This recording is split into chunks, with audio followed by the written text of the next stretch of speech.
G'day and welcome back to Resilience Unravelled. And I'm really looking forward to today's subject. Something really different, I think. A thing that you think, my God, that's catastrophic, but you never think about it day to day. What we're going to talk about is a lot to do with cybersecurity. And what has cybersecurity got to do with resilience? Well, it's got an awful lot to do with building capacity for your business, but it's also got a heck of a lot to do with bouncing back from attacks and such like. But why am I telling you this when I have an expert sitting in front of you? So I'm going to make a stab at his name, and if it's wrong, he'll put me right. So I'm delighted to meet in front of me Rene Sylvain Bedard. How is that, Rene? That was great. Thanks, Russell. That will do. Thank you very much. And where in the world are you today? I'm in beautiful Montreal, eastern seaboard of Canada. I've got a very good friend of mine who's based in Toronto, and he keeps, I know, but he always says, "Come and see me in Toronto, and then come and sample culture in Montreal." And it's very much on my bucket list. Anyway, enough of my holidays because I can take us all the rest of the day. Tell us a bit about yourself, Renee, because this is a fascinating subject. Tell me a bit about your life and who you are. I call myself an IT veteran. I've been in technology for 30 years, mainly around IT architecture. So my job on day to day for the past 30 years has been about taking all those complex situation, complex business needs, and answer them with technology and be able to explain what we're going to do with that technology. About 7 years ago, I launched my company Indominus. And we faced cyber criminals when we had to actually recover companies after cyber attacks. And that basically put us on the way to actually find our X as a company, which is basically to be able to stop the bully, because we consider cyber criminals to be bullies who actually do exactly like they would have done in high school, which is hit on people to get their lunch money. It's the same concept. The issue we had is that most business owners didn't know about this. So that's why I actually made it my mission to democratize cybersecurity for people. Okay, let's unpack this a little bit. So, I'm guessing by IT architecture, you're talking about the systems you have, how they're linked together, all that sort of stuff Yeah, from a system mouse to design. a AI. System design, meaning, for example, I worked for a bank, for example, and they needed to know how to transfer money between banks. So I actually designed the system in Canada and participate in what is now Interac. I've worked for Bombardier Aerospace. I didn't build the planes, but I worked in the system in the back end, which allowed, for example, paper to be replaced by iPads. So all those, it's about creating solutions that meet business needs that are answered by technology. And was Indomitus set up to be a cybersecurity place, or was it an IT architecture place? You saw the opportunity and you pivoted. And it's so funny you ask that. I've always had a bit of a vision when it comes to technology because I bathe in it day in and day out. And so I launched Indominus back in 2017 to do AI. Ah. So the goal was to create an IT consultant that would have been powered by AI. And I learned the hard way that's not how you launch a product. You actually need to have people interested in the product before you start building it. You mean So sales and marketing? Goodness me, you engineers, what you like. so I turned around and actually pivoted about 18 months down the road and a lot of money down the road to go back to IT consulting, which was my major. And about 3 years or 4 years after that, we realized that cybersecurity for SMB was an actual not only need, but a screaming need as SMBs didn't were not covered by the big players Hmm. and did not and weren't able to actually get people due to talent shortage. So we actually created ourselves a niche there where we actually answer mostly to small, medium businesses. For the uninitiated, and I consider myself one of those, can you describe the difference between a cyber attack and an online scam where is one aimed at an individual, one aimed at a business? Is it as simple as that, or is there something more sophisticated? So there's, I'll categorize this a bit for you. Okay? Please. So you have cyber criminals, which are much to do with basically, let's call it corporate criminal gangs, Okay. which will basically want to come in and take over your company, shut it down once they know how much there's in the bank account or how much data can be extracted, and they'll basically try to take most of what you have.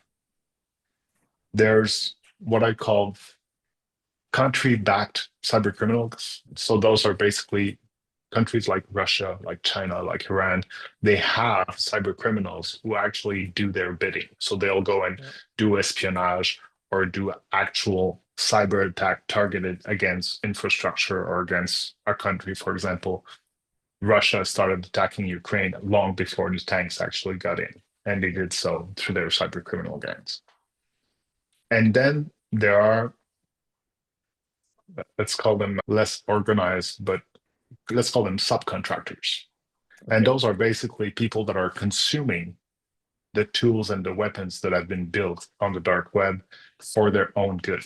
And those are the people that actually try to fraud our grandparents, our parents, and try to actually empty their RRSP.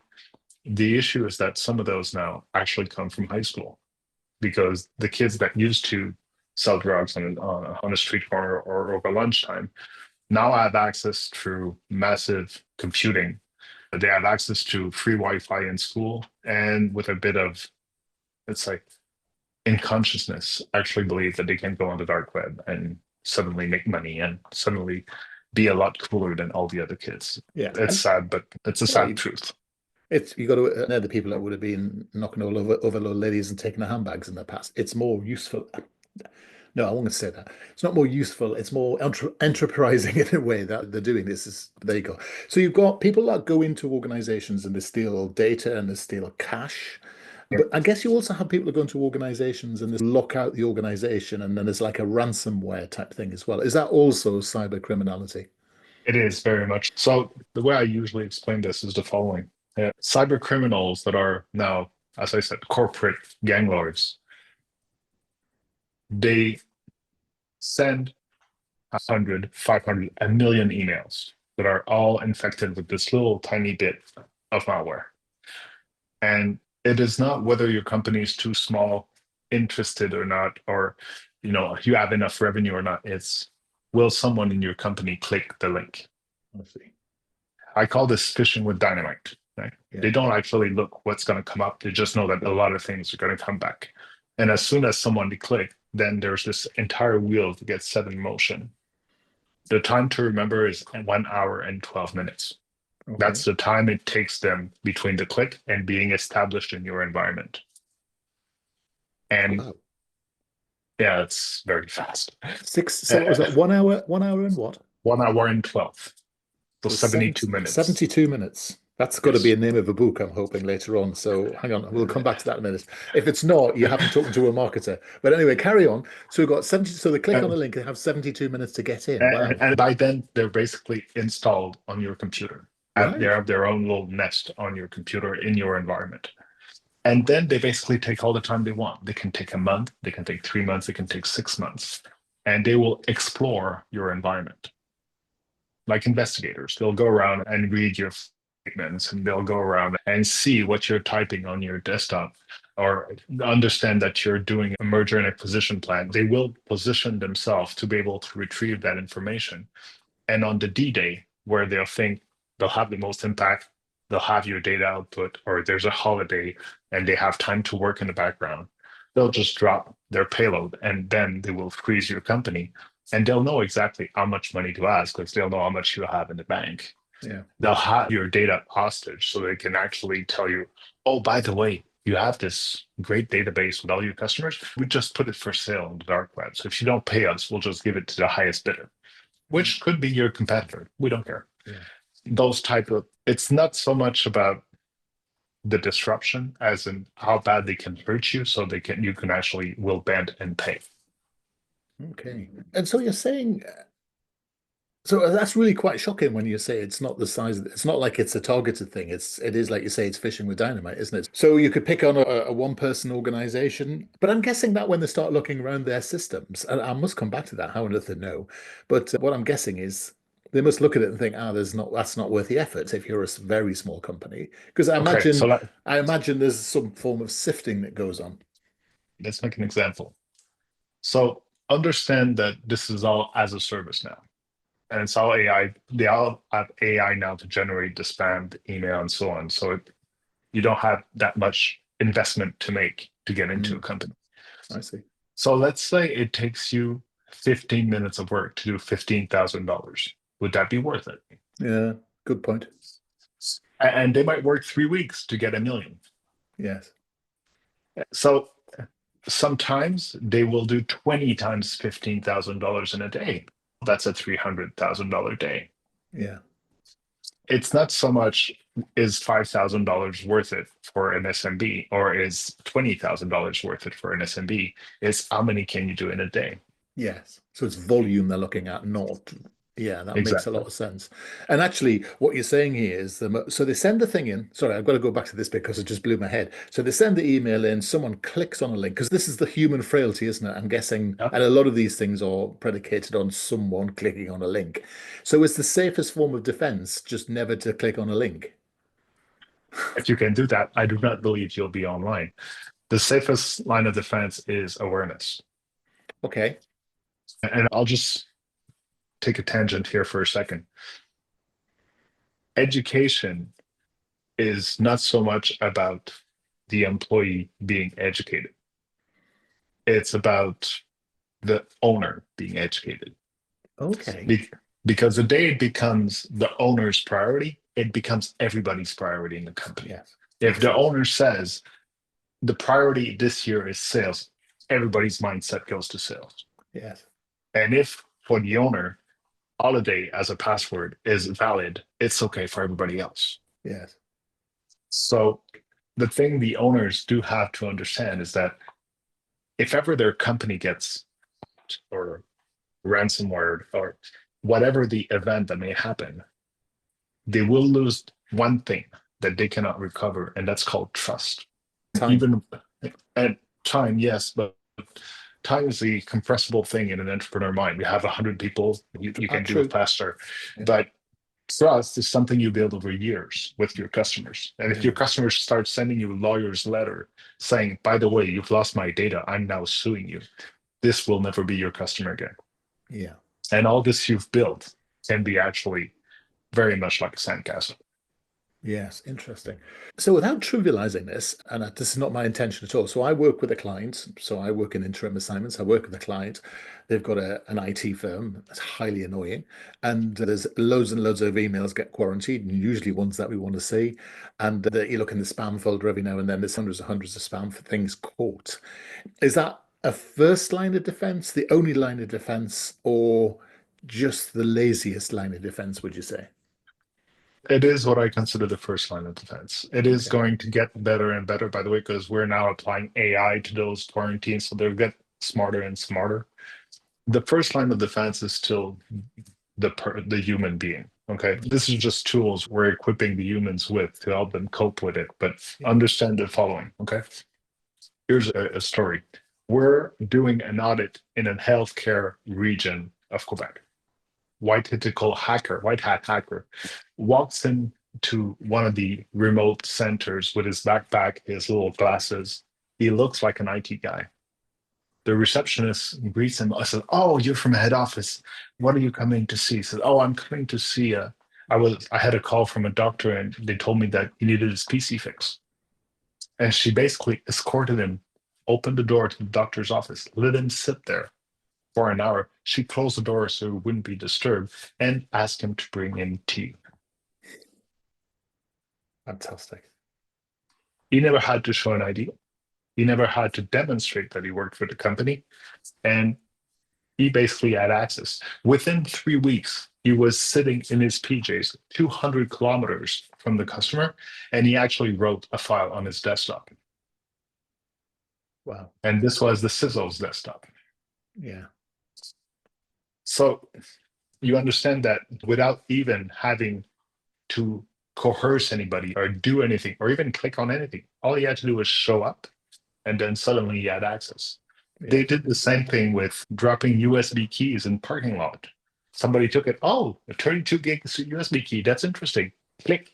Yes. And that system was compromised. Yeah. It's all about education, but education has to be monitored, it has to become a KPI, and you actually have to turn around and make it into something usable by the end user. And you have to follow it just like you follow through anything in a company. It has to be measurable, it has to be result oriented. Yes. And I guess it's a bit like going to the dentist, isn't it? Because it seems a lot of effort, it seems a lot of a pain, and at the end of it, you come out and nothing's actually happened. And that's the point, isn't it? What Yeah, you're doing is you're counting the days till it will happen, or you're removing the threat. So that that is sorry, go on. but that is one of the most. It's not pervasive. I'm looking for the word. IT business owners actually treat cybersecurity much like they would life insurance. Okay. Meaning, if someone dies in the family, everybody rushes to buy life insurance. Yes. Here's my 2 pennies advice. Okay. It's a lot less costly to prevent than to recover. Mm. Recovery might not happen. If you get attacked and you're not ready, or you don't have proper backup, or you've never actually cared for it, it may not be recoverable without paying a ransom. And those ransom are usually 80, 90% of what's in your bank account. Yes. So if someone's offering you to say for a few hundred or a few $1,000 to monitor your environment and to make sure that everything is actually okay, that is the thing to do because you want to have visibility. If you don't have visibility, you can't measure it. If you don't have an actual, what can I say? I always say that cybersecurity doesn't need more money, it needs more attention. Yes. So I'm getting that. What you're saying is that there's a technical IT fix, but all that's thrown into the bin if you have people that aren't aware, educated, vigilant, I suppose. It's your story is not unknown. In fact, I was working in London and I bumped into an old colleague of mine. And I said, "What are you doing?" And he said, "I've just been in that building." I said, "What's your job?" He said, "My job is to go inside that building and test the security. And I've just been installed it." He said, "Look, here's the CEO's laptop."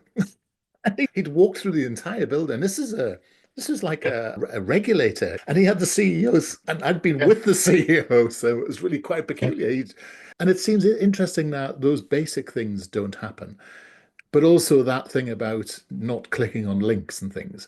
Yeah, that makes a lot of sense. So if we have an IT guard, a technical guardrail sitting at the front, and we don't have that cultural, that people thing sorted out, we're still vulnerable. That's what you're saying, isn't it? Yeah. So there's an actual sequence of things. So first, so I will jump into something that most people don't know. I did actually write a method to actually go through this for SMB owners, and it is Mm. called the secure method. And the S is for survey. So Right. start by knowing what you need. What's your IT landscape? What's your data landscape? What do you need to stay alive if there's a cyber attack? And then E is to educate. Educate yourself is know your enemies, and know how to recover yourself. And then C is for construct, to actually build your cyber defenses and being able to know, to make sure that there's light on all those dark little corners. U is for unify. So that way you turn around and you take that cyber plan and you actually have it percolate within your people, your process, and your technologies. R for review. So once a year, you need to have an audit, you need to have pen tests, you need to make sure that it is tested and you actually know if there's any new risks that come up. And E is to evolve. So for example, now there's AI. If your plan doesn't take into contribution or into context AI, then you have a hole that big about your private data that needs to be fixed. And so that's something that actually allows SMB owners to be able to go and actually become aware of their cybersecurity. So can I dig into a couple of those a bit more, if I may? Yeah, Because actually Unify is quite interesting because my understanding of what you're saying here, it's not just about internal security protocols, it's across what you call the ecosystem, isn't it? Suppliers and it is. subcontractors. Yeah. So could you explain a bit more about that? What I'm basing myself on is there was an event about 18 months ago at Microsoft where one of their providers called SolarWind actually caused an internal incident at Microsoft, and it came through back-end systems that were connected together. Ah, So as we can see more and more, especially in North America, I do not know about the UK, but our largest customers are now sending us surveys here, tell us how secure you are. Yes. And what I'm recommending to our smaller customers is if you're going to have people come in and actually connect into your environment, make sure they follow the same security standards you do. So if you're doing everything right security wise, and you let somebody into your back end, and because they're a partner or they're a subcontractor and they're a full mess, they'll mess up your environment.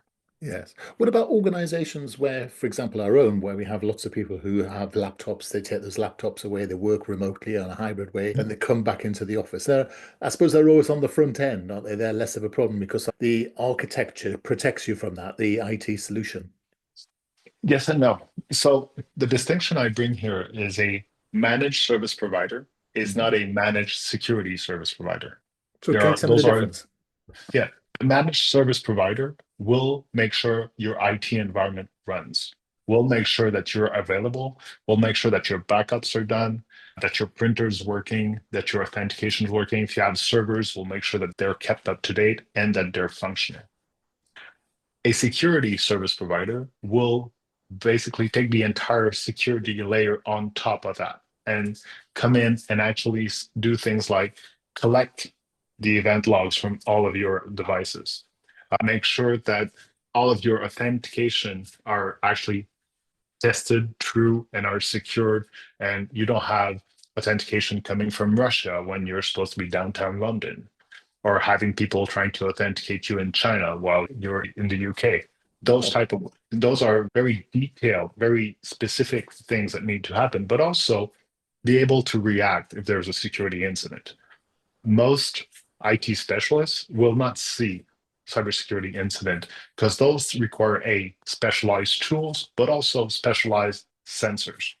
So the way I'm explaining MSSP to my customers is I will deploy a smoke detector on each of your devices. And as soon as one of them rings, my team will take over through our central alarm system and we'll make sure that we get there on time before it sets on fire. And you only have 72 minutes. And we only have 72 minutes. And the funny thing, though, is that now through automation, through AI, through what we call runbooks, which is basically a list of things to do depending on the event, we're able to answer that under usually under 2 minutes.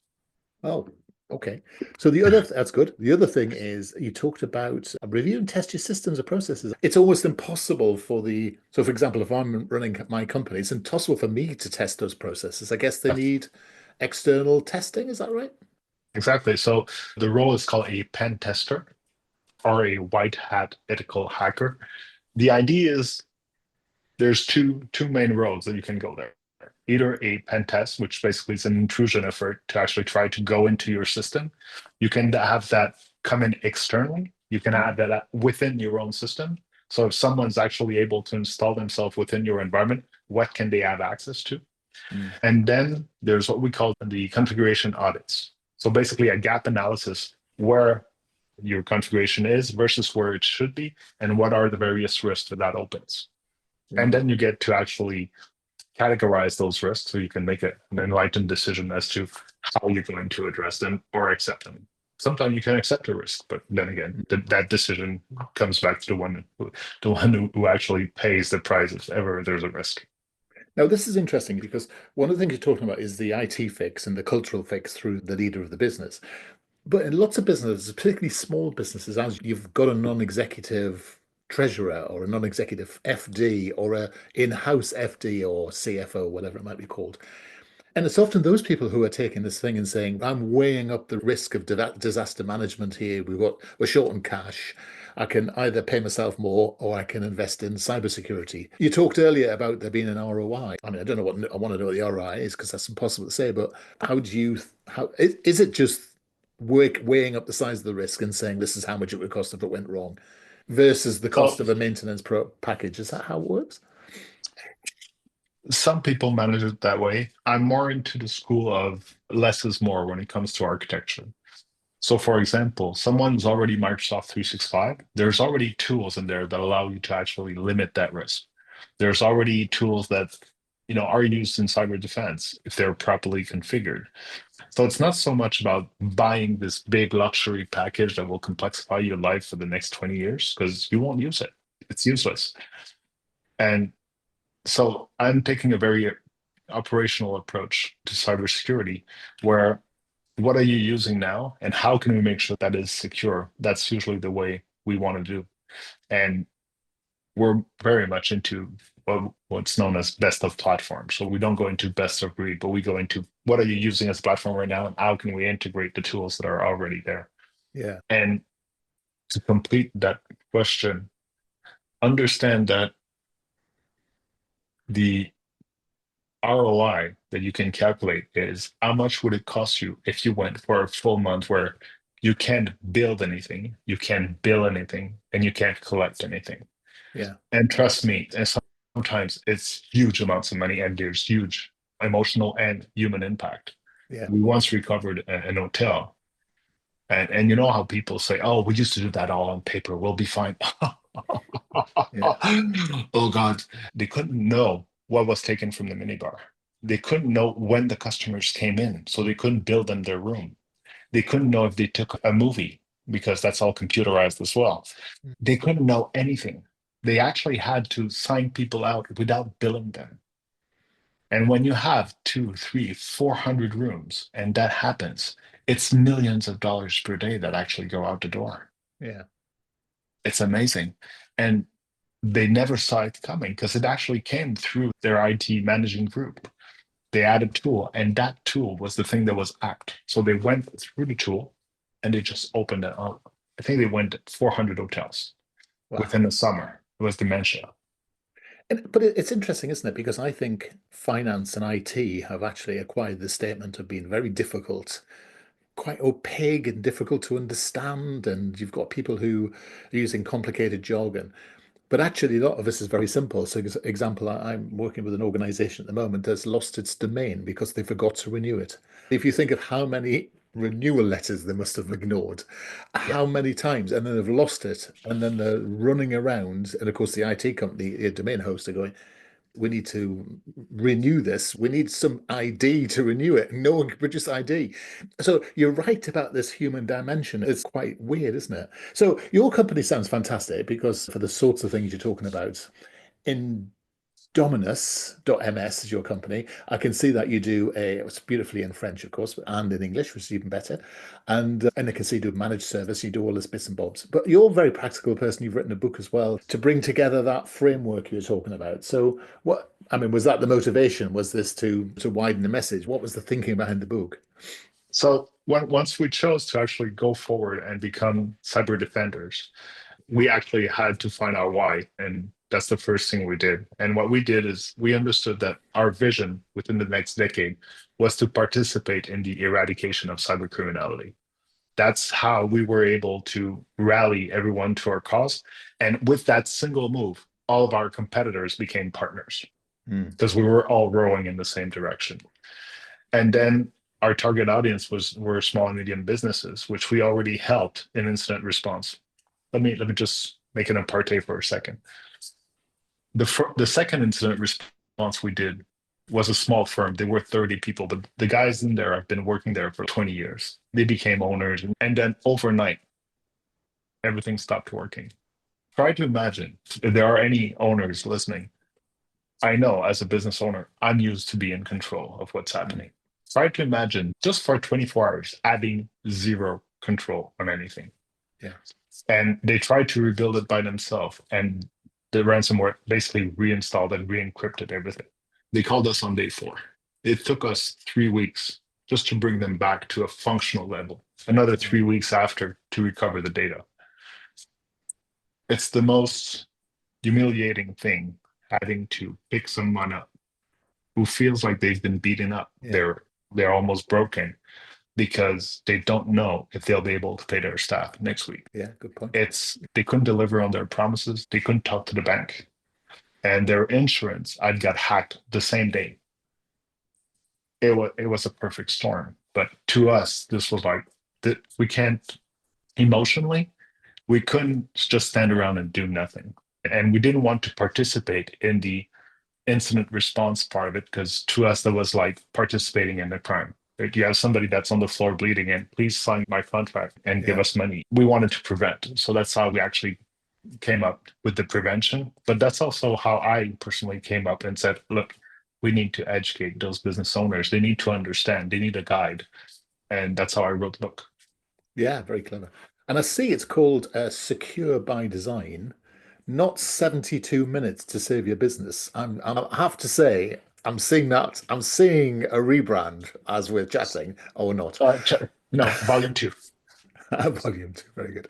And I'm sitting on Amazon at the moment. I'm not sitting on Amazon, I'm looking at Amazon, and there it is sitting there all loud and proud. You can get it on Kindle, you can get it in paperback, you can get it, no doubt, in all good bookshops. And tariff free if you buy it in the Canada, so that's very good. So if you go to the Yes. States, then you should get this as well, but hopefully you'll be paying more. That's all I'm saying.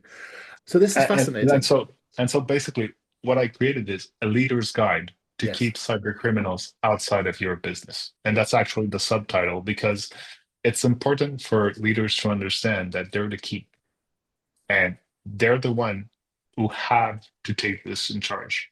Because at the end of the day, if somebody sues you, they will not sue your junior intern that you've designated as the responsible of cybersecurity. They will sue you, who's the owner of the company, or the head of the board that said, okay, we don't need cybersecurity. At the end of the day, this is where responsibility lies. Yeah, it's fascinating. And of course, as an organizational psychologist, what I'm doing is sitting here thinking there's a ton of business psychological techniques that you could use with a board to actually to make them do these things. But that's a conversation for a different time. It's been absolutely fascinating, really. I've absolutely learned so much. And I think in terms of, we talk about resilience, don't we? Talk about this disaster recovery thing, but you're absolutely right. Building the capacity to thrive is the first thing you do. And if building capacity is called prevention, it doesn't really matter, doesn't it? It's the same way that you invest in IT. It's quite interesting. I'm just thinking of my own experiences of this, and I probably rebel against the security side of things and say, "Oh, we want less security. For goodness sake, just click on anything. Let's just get going at it." And I know I've got software on my system. I've got software all over the place, but what you're saying is as simple as clicking on a link. And I think most of us are more savvy about those things, but actually, we're also more stupid at the same time. We're at a stage where we want to go fast. We need to go fast. We need to be productive, and we're pushed to be more productive. And that stops us sometimes from having just a base of intuition. This is, did that person really send you a bill? And were you supposed to receive a bill? Were you expecting a bill? Yeah, Wait, I don't even know that person. Oh, if I look at the email, oh, it's not even a real email. It's an email from yeah. China. Oh, sometimes it's just things that you're used to receiving and it can lead to disaster. And it's very interesting, isn't it? Because they do use things like you were expecting a delivery today and it has is being gone to the wrong address. And of course, we all see that on a regular sort of Yeah. basis, don't we? And especially when we work in business centers, what will happen is you go into one mailing address, you've got 50 businesses and that side of things, and that happens, isn't it? But you're right, there are simple precautions we can take, and things like that really make sense. But And I see your background there. And also another thing that I talk about in the book is how to practice day and month after month, how you're going to recover this. What's your recovery plan? yeah, So you talk about resilience. Here's a good example. Do you have an extra laptop, an extra business account that has funds in it to buy new laptops, an actual list of your customers on paper, a list of your providers on paper? Do you know passwords. which lawyers to call? Yeah, yeah, yeah. So if ever there's a situation like that happen, your resilience will go through how much you've practiced it because you can't go around and actually improvise on that day because that will be nightmarish. Yes, yes, it is. Oh my God. What can I say? It's worked for me. You've got a convert. So tell people how they can get hold of you, how they can contact you. Give us some information. So the easiest way to contact me is through LinkedIn. I have a very nice community of 15,000 people, so please join us. We have some very interesting content. You can find me under RS Bedard. It's the easiest way to find me. Indominus.ns is our website. So if you go there, you can also reach us through there. Something about Indominus, if I may for a second. We do cybersecurity as managed service for SMB. We also do cybersecurity as project for enterprises because we have Microsoft experts that everybody wants, But we also do cybersecurity as culture, where we apply the concepts of the book in retreats and within training groups so that we can actually support IT companies, sorry, SMB companies to become more a cybersecurity culture and be able to actually face cyber attacks should they come. Last but not least, you can actually find me online if you type my name. There's about 6 pages of content that I've left over the place. So I'll be happy to discuss this with you anytime. Yeah, and I'm just on LinkedIn. You're very easy to find. Indominus Managed Security is there. AI consulting. It's such a good name because it's only you really, isn't it? So that's good. Yeah, That's it's like attainable. you've worked in IR. It's like you've worked in IT all your life and you know what you're doing. Goodness. It looks that way. Well, look, it's been an absolute joy, and thank you so much for joining us today. You've opened my eyes, and the book's available. Secure by Design is available on Amazon. Rush out and buy it. Have a look and see what it needs to happen with your own business, and remember, there's two elements: the people side and the IT side as well. So, thanks for spending time with us today, Rene. I really do enjoy it. It was amazing. Thanks a lot for the invite, Russell.